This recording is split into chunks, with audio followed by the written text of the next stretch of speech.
Hello，大家好，欢迎来到安亲子书房练习区。今天我们想跟你一起来聊聊安稳这个主题，这可以说是安定我们内在的最后也最重要的一块拼图。我们会从陪伴开始的全脑教养这本书的角度出发，来探索看看到底要怎么样才能真正建立起孩子内在的安全感。在我们正式开始之前，我想先邀请你在心里想一个问题哦。当你没有办法陪在孩子身边的时候，你最希望他是一个什么样的状态呢？是希望他能独立一点，还是更有勇气？又或者是希望他就算遇到困难，也能自己慢慢的稳定下来？其实不管你的答案是什么，这份期待都跟我们今天要聊的主题安稳有非常非常深的关系。好，那今天呢，我们会一起走过几个部分。首先，到底什么是真正的安稳？然后这份感觉是怎么来的？接着，我也会分享一个我自己平常在用的方法，一个小小的正念练习。最后啊，我们会来聊一个我相信很多爸爸妈妈都会遇到的难题：爱跟规矩到底要怎么拿捏？然后啊，也请你一定要看到最后哦，因为我准备了一个小小的，但我觉得非常有力量的温柔练习。你这周马上就可以试试看。好，那我们就先进到第一部分，到底什么才是真正的安稳呢？其实啊，核心概念很简单，它不只是说我们人在旁边陪着，更重要的是这份安全感能不能被孩子带走，变成他内心的一部分。我们今天聊的很多概念哦，其实都是来自这本非常棒的书《从陪伴开始的全脑教养》。它里面提了很多很深刻的观点，让我们去思考父母的在场到底可以为孩子带来什么样真正的力量。过去我们可能会觉得所谓的安全感就是我人要一直在他旁边，对吧？但书里提出一个很重要的想法，真正的安稳是孩子的心里有没有住着一个稳定的我？这个我是被爱的，是被接纳的。这样，就算我们不在身边，他也能带着这份感觉去面对外面的世界。所以说，这个安稳到底是什么感觉？你可以想象，它就像是在孩子心里种下了一颗种子。每一次，当孩子在跟我们的互动中感觉到我被懂了，或是觉得这个世界好像没有那么可怕，甚至是发现原来这种难过的心情是会过去的。每一次有这种经验，就像是在为这颗种子浇水，它不是我们用说的浇出来的哦，而是这样一点一滴慢慢累积起来的。既然安稳是一种内在的感受，那问题来了，它到底是怎么建立起来的？接下来我们就来看看这个过程。书里把它叫做一个充满爱的连结循环。这个循环的第一步是我们要成为孩子的安全堡垒。什么意思呢？就是说我们的存在给了孩子一种底气，让他有勇气去探索这个世界，因为他心里知道不管怎么样，后面都有一个稳稳的基地在支持他，所以他敢放心去闯。那循环的第二步是什么呢？就是当孩子在外面玩累了、受伤了，或是觉得好挫折、不知所措的时候，我们同时也要是他的避风港，让他知道他随时都可以跑回来，而且回来的时候得到的是安慰、是拥抱，而不是被骂或被念。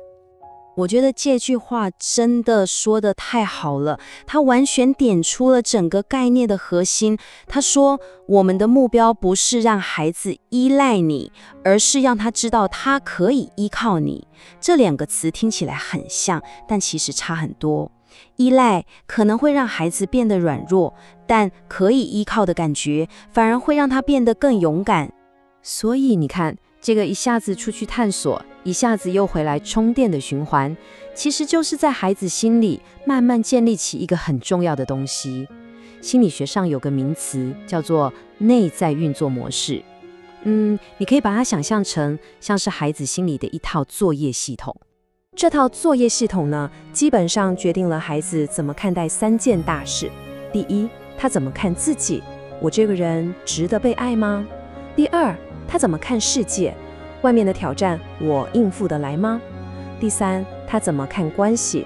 如果我需要帮忙，会有人理我吗？我们每一次温婉的互动，其实就像是在为这套系统写下一行行正向的程式码。好，说了这么多理论，我想来分享一个我自己的很个人的生活实践。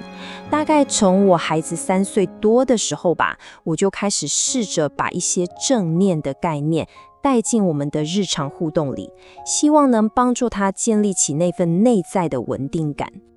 在分享方法之前，有个心态我觉得超重要，一定要先说。就是做这个练习的目标从来都不是要让孩子没有情绪，那是不可能的嘛。真正的目标是，当情绪的大浪打过来的时候，我们能不能陪着他练习慢慢的回到自己，找到心里那个安稳的中心点。所以咯，比方说，当我的孩子情绪很激动的时候，我会尽量提醒自己，先不要急着去解决问题，也不要急着叫他不要哭了。我会做的第一件事就是停下来，然后陪他做一些很简单的事，像是我们就一起慢慢的深呼吸，或者我会问他，我们来感觉一下，现在你的心是不是跳得很快，手心有没有湿湿的，就是单纯的去注意，去命名身体的感觉，然后回到当下。这些练习听起来是不是超简单，甚至有点微不足道？但他其实在帮孩子建立一个非常非常关键的能力，那就是觉察。当一个孩子他可以开始去观察自己的情绪，而不是每一次都被情绪的洪水整个淹没的时候，他就开始有了自我安抚、自我调节的可能。聊到这里，我相信很多爸爸妈妈心里一定有个问题浮出来了，那规矩呢？如果我设下界限，跟他说不行，这样会不会伤害我们的关系？会不会破坏他的安全感？这真的是个大哉问。所以接下来我们就来聊聊，怎么样在爱里面很稳定的设立界限。书里有一个观点我觉得很棒，他说其实压力本身不见得是问题。你想想看，孩子长大的过程本来就会遇到各种挑战啊，考试、交朋友、学东西失败，这些都是压力呀。真正的关键在于，当孩子在面对这些压力的时候，他心里的感觉是什么？他有没有感觉到身边有人支持他，有人接住他？所以重点来了，真正重要的不是你设不设定那个界限，而是你用什么样的状态去设定。当我们自己内心是平静的、稳定的，我们跟孩子的连结是还在的，那就算我们说不行，传递出去的能量跟讯息会是完全不一样的。意思就是说，我们可以非常坚定地限制孩子的行为，比方说告诉他不行，我们不打人，但是我们的语气是稳定的，我们的眼神是温柔的，我们跟他之间爱的连结是没有断掉的。这时候孩子收到的讯息是 OK， 我的行为不被允许，但是我这个人跟爸爸妈妈的关系是安全的。这就是安稳在界限里的展现。好，那聊到这里，我们就来到今天最后的部分了，也是我最想邀请你这一周跟我一起来试试看的一个很小但我觉得很深刻的练习。这周的练习是这样：当你看到你的孩子在为什么事情挣扎的时候，不管他是在拼一个很难的拼图，还是在学校跟朋友吵架了，请你先忍住，不要立刻冲上去帮他解决问题，先停一下下，问问自己，他现在是真的需要我出手帮助，还是他其实更需要我的陪伴？然后你可以试着走到他身边，很温柔地对他说一句话：我在这里，你可以慢慢来。真的，有时候光是这一句话，他所传递出来的信任跟支持，远比我们给他100个解决方法都还要来得有力量。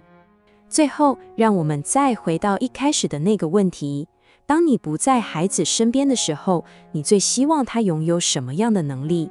如果你的答案是希望他能稳定、有力量，可以勇敢地去面对这个世界，那么我们今天所聊的这一切，每一次的陪伴，每一个温柔的练习，其实都是在为他储备这份内在的能量。